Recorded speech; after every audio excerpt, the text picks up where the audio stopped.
ஸ்டவ்வில் கடாய் வச்சு நெய் ஊற்றிக்கணும். நெய் ஊற்றிட்டு முந்திரி போடணும். முந்திரி வதங்கினோன்னு திராட்சை போடணும். திராட்சை போட்டோடனே திராட்சை வதங்கினோடனே எடுத்துடணும்.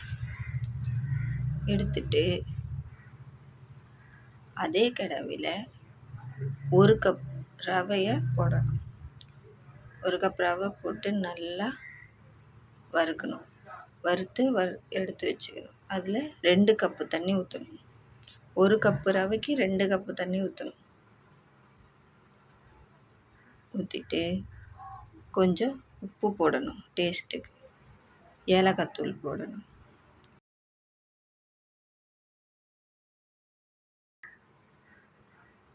கேசரி பவுடர் போடணும். போட்டு நல்லா கிளறிட்டு நல்லா கொதிக்க வைக்கணும். நல்லா கொச்ச விடணும். வறுத்து வச்ச ரவையை போடணும்.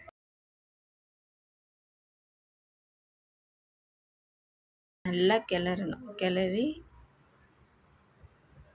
வெந்த உடனே 3/4 கப்பு சர்க்கரையை போடணும். போட்டு நல்லா கிளறணும். கிளறிட்டு மீதமுள்ள நெய்யை ஊற்றணும். ஊற்றிட்டு நல்லா கிளறணும். கிளறிட்டு